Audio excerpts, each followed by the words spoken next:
Hello, dear ones. It's May here, sitting in my quiet little corner of the world, with just the soft hum of the evening around me.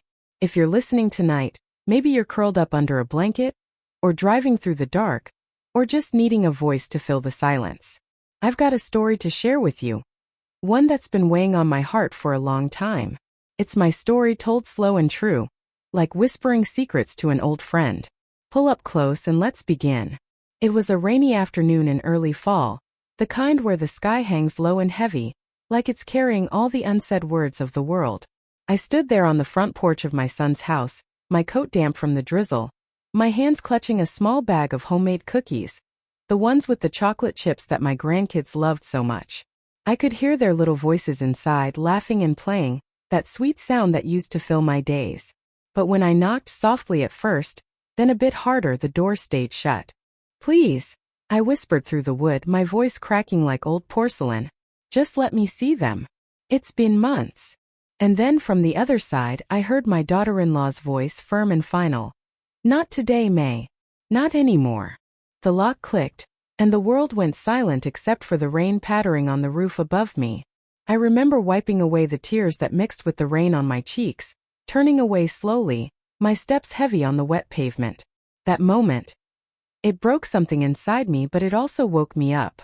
As I walked back to my car, the memories flooded in, pulling me back to where it all started. Let me take you there, back to the beginning when life felt full of promise. I was born in a small town in the Midwest, the kind where everyone knows your name and your business. My parents were simple folks. Dad worked at the mill, Mom kept the house and raised us 4 kids. I was the eldest, so I learned early what it meant to sacrifice. Helping with the laundry, cooking meals when Mom was tired, watching over my siblings while she rested. It shaped me into someone who always put others first. By the time I was 18, I met Harold at a church picnic. He was tall, with kind eyes and a quiet laugh that made my heart flutter. We married young, like so many did back then, and started our life together in a little rented house on the edge of town. Our first child, Tommy, came along quickly. Oh, the joy of holding him for the first time. His tiny fingers wrapping around mine, his cries that sounded like music to my exhausted ears. I stayed home while Harold worked long hours at the factory. Money was tight, but we made do. I'd wake before dawn to pack his lunch, then spend the day with Tommy, singing lullabies and dreaming of the family we'd build. 2 years later, Sarah arrived with her curly hair and bright smile. And then little Ben, our surprise baby, who completed us. Those early years were a blur of diapers, scraped knees, and bedtime stories. I'd rock them to sleep, feeling their warm breaths against my neck, whispering promises that I'd always be there. Harold was a good man, steady and loving, but he wasn't one for words. We'd sit at the kitchen table after the kids were down, sharing a cup of tea, his hand on mine. "You're the heart of this home, May," he'd say sometimes, and I'd blush, feeling seen. But even then, there were hints of the loneliness to come. The kids grew, and with them came school plays, soccer games, endless chauffeuring. I gave up my part-time job at the library to be there for it all. No regrets, at least not then. I baked for fundraisers, sewed costumes, listened to their teenage woes.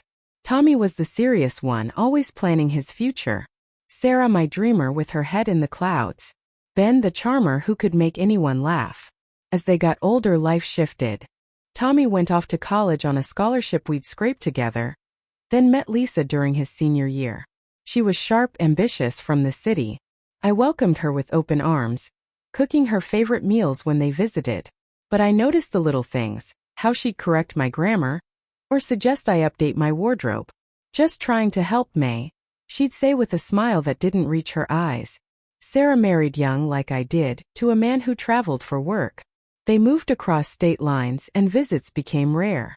Ben stayed close for a while, but he was always chasing the next adventure. Harold and I grew older together. We'd take walks in the evenings talking about the kids, the grandkids on the way. Tommy and Lisa had their first little Emma, then Jacob. Oh, the thrill of being a grandma. I'd drive over every weekend, helping with baths, reading stories, feeling that old warmth again. Sarah had twins, but distance made it harder. Ben hadn't settled yet. But Harold's health started failing. A cough that wouldn't go away turned into something more.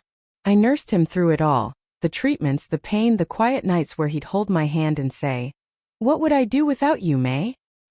He passed on a spring morning, peaceful in his sleep. I was 62, and suddenly the house felt too big, too empty. The kids came for the funeral. Tommy handled the arrangements, Lisa hovering efficiently. Sarah cried on my shoulder. Ben made jokes to lighten the mood.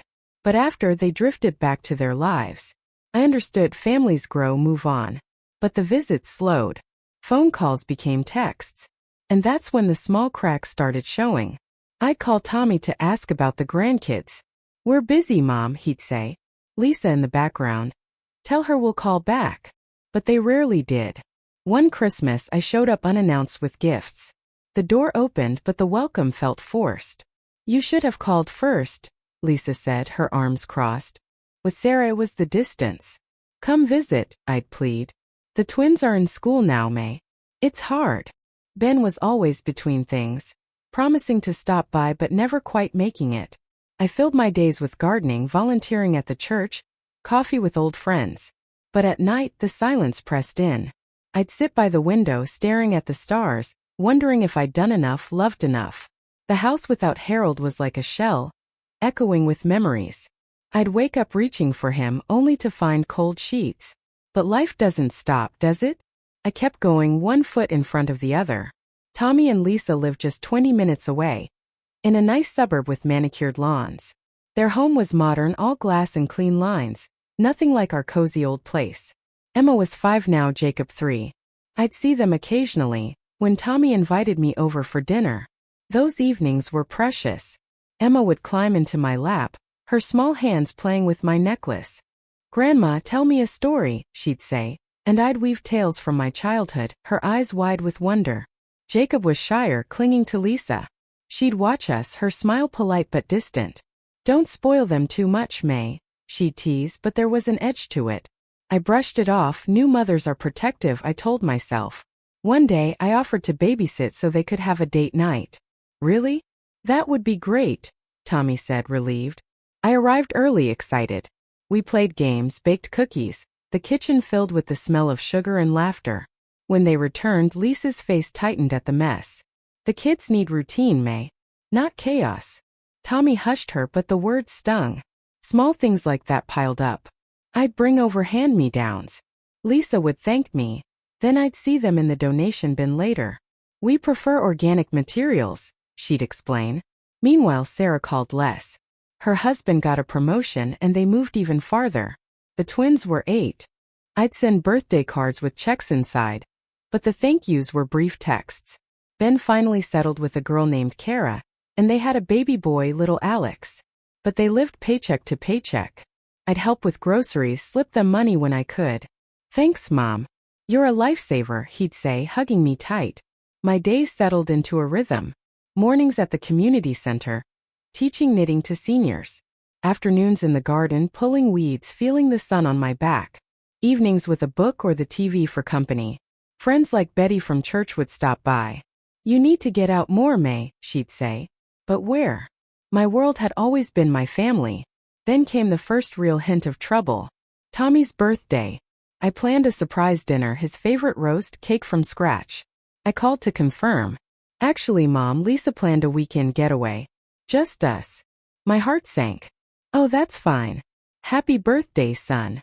I ate alone that night, the food tasting like ash. Financial stress crept in too. Harold's pension covered basics, but extras? I cut back, skipped the hairdresser, mended clothes instead of buying new. When Emma needed braces, I offered to help. We've got it, May, Lisa said sharply. Tommy later whispered. She's proud, Mom.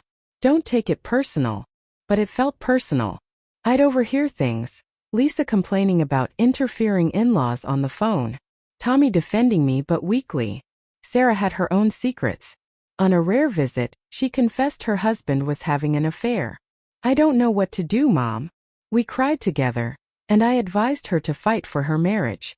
But she pulled away after, as if my words reminded her of her own regrets. Ben's life unraveled when Kara left, taking Alex. She says I'm not stable enough, he sobbed on my couch. I comforted him, helped with lawyer fees from my savings.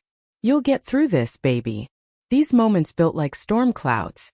I sacrificed quietly, my time, my money, my heart. But the respect faded. Calls went unanswered. Invites were declined. Loneliness settled in my bones, cold and familiar. One evening, staring at family photos on the wall, smiling faces from happier times, I wondered if I'd given too much, left too little for myself. The conflict started to swell, slow at first, then unstoppable. It began with a simple request. Tommy and Lisa were expecting their third child. A girl this time, Tommy said excitedly. I offered to come stay after the birth. Help with the kids, meals, whatever you need. There was a pause. Lisa wants her mom this time, Mom. She's flying in. I swallowed the hurt. Of course. Congratulations. But I sent a care package, blankets I'd knitted, onesies. Weeks later, no thank you. When the baby arrived, little Grace, I drove over with flowers. The door opened to Lisa's mother, who looked me up and down. They're resting. Come back another time. Tommy peeked out, apologetic. Soon, Mom. Days turned to weeks. I called. We're overwhelmed, Lisa said. Finally, an invite for coffee. But when I arrived, her mother was there, holding Grace. The conversation was stilted. You've done enough raising kids, May. Enjoy your retirement, her mother said with a patronizing smile. Lisa nodded. Tommy avoided my eyes. That hurt deepened into the first big scene. It was Emma's school play. I'd helped her practice lines for weeks over video calls. Grandma, you have to come, she begged. I bought a ticket, dressed up. At the auditorium, Lisa spotted me. What are you doing here? We didn't invite you. Her voice low but sharp. Emma asked me. Tommy pulled me aside. Mom, Lisa thinks you're overstepping. Just give us space. I left before the curtain rose, tears blurring the drive home. That night, alone in my kitchen, I poured a glass of wine, something I rarely did. Am I really overstepping? I whispered to the empty room. The pain was physical, an ache in my chest. The second conflict came with Ben. After Kara left, he moved in with me temporarily. Alex toddled around, bringing life back to the house. But Ben drank too much, argued on the phone. One night, he yelled at me over dinner. You're always meddling, Mom. Just like with Tommy. Shocked, I retreated to my room, hearing him slam the door as he left. Sarah's betrayal hit hardest. She divorced her husband, got custody of the twins. I'm starting over, Mom. Moving to California for a job. I begged her to stay closer. The kids need family. But she snapped, you mean you need us? I've got to live my life. The call ended abruptly. Months later, she remarried without telling me. I found out on social media. These scenes piled up, each one chipping away. Dialogues that replayed in my mind with Tommy. Mom, Lisa feels smothered. We need boundaries. With Lisa. You're from a different generation, May. Things are different now. With Ben. I appreciate the help, but I can't breathe with you hovering. Loneliness became my companion. Health issues crept in, a bad knee, high blood pressure from stress. The doctor said, you need to take care of yourself. But how when your heart is elsewhere? The breaking point loomed. It was Thanksgiving. I invited everyone, spent days cooking. Tommy said yes, then canceled last minute. Lisa's not feeling well. Sarah was too far. Ben forgot. I sat at the table alone, turkey growing cold, staring at the empty chairs. That night I cried myself to sleep, feeling invisible, used up. But something stirred. A spark of anger, of self-preservation. Every mother knows that silent scream inside when her child's words cut like glass. I felt it that Thanksgiving, alone with my thoughts, realizing I'd become a shadow in their lives. That was the day I looked in the mirror and saw a stranger. Tired eyes, lines etched from years of worry. Who are you, May? I whispered. And in that moment I knew I couldn't keep begging for scraps. Sometimes the door closing isn't just on them. It's on the life you thought you had. I stood there in the rain, heartbreaking, but a quiet voice said, enough. Dear ones, if you've ever felt discarded after giving your all, know this. Your worth isn't in their eyes. It's in your own. In the quiet of night when memories flood like a river, I remember the love I gave freely. But now I wonder, was it love or just habit? That closed door wasn't the end. It was the beginning of seeing myself clearly, scars and all. Oh, the pain of realizing your family sees you as a burden. But in that pain there's power to choose yourself finally. Every woman who gave everything and got nothing back will understand this. That was the moment I realized I was just a visitor in my own life. Oh, dear listener, let's pause here for a moment, shall we? I've been sharing these pieces of my heart, and I can almost feel you there, nodding along, maybe wiping a tear or two. It's heavy, isn't it? This story of a woman who poured herself out like water from a well, only to find the bucket empty at the end. But before I go on, I want to talk to you directly, like we're sitting across from each other with cups of warm tea. The world outside forgotten. Have you ever felt like a guest in your own home? That quiet shift when the people you love start treating you like an outsider. Their conversations flowing around you but not through you? It's a subtle ache, but it cuts deep. Or perhaps have you given everything, your time, your energy, your dreams, to your family only to wonder if they even notice? Would you keep giving, even when it hurts, or would you draw that line in the sand? And what about forgiveness? If your child turned away from you, closed the door on your love, would you beg for them back? Or find the strength to walk away? Have you ever felt the weight of aging? When your body slows but your heart still races with all the love you have to give? Or that sting of betrayal from those you raised? The ones who were supposed to be your comfort in old age? If these words stir something in you, hold it gently. We're all connected in this web of womanhood, aren't we? The sacrifices we make, the quiet strengths we hold. I've learned that sometimes the greatest act of love is loving yourself first. It doesn't make you selfish, it makes you whole. Now we come to the end, where the pieces settle, not always neatly but truthfully. After that rainy afternoon, standing rejected on Tommy's porch, I drove home in a daze. The wipers swished back and forth, like trying to clear the fog in my mind. I didn't cry, not then. Instead, a calm washed over me, cold but steady. I didn't call them after. No more pleading texts, no more uninvited visits. For the first time in decades, I turned inward. The house felt less empty when I filled it with my own rhythm. I joined a book club at the library, the one I'd given up years ago. Laughter with other women, sharing stories. Not as a mother but as May. I started walking every morning, feeling the earth under my feet, breathing deep. I took a painting class at the community center. My hands, once busy with diapers and dishes, now held brushes, creating colors I'd forgotten existed. I traveled alone for the first time. A short trip to the coast, watching waves crash, feeling small but free.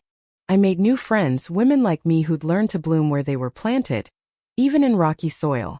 Months passed. Then one day a letter came from Tommy. Handwritten, rare for him. Mom, we've been thinking about you. The kids miss you. Can we talk? We met at a neutral cafe. Lisa was there, quieter than usual. The grandkids ran to me, arms open. Emma's hug nearly knocked me over. Grandma, where have you been? We really talked. I didn't beg. I spoke my truth, calm and clear. I love you all more than words. But I can't pour from an empty cup anymore. I need respect, not just when it's convenient. Tommy's eyes filled. I'm sorry, Mom. We took you for granted. Lisa nodded, tears on her cheeks. I was wrong. I pushed you away because I was insecure about my own mothering. It wasn't a fairy tale fix. Boundaries stayed. Visits were planned, not assumed. But slowly warmth returned. The grandkids came for weekends, filling the house with noise again. Sarah called more, sharing her new life, asking my advice without resentment. Ben found steady work, brought Alex over often. I forgave, not for them but for me. Holding grudges only weighed my own heart down.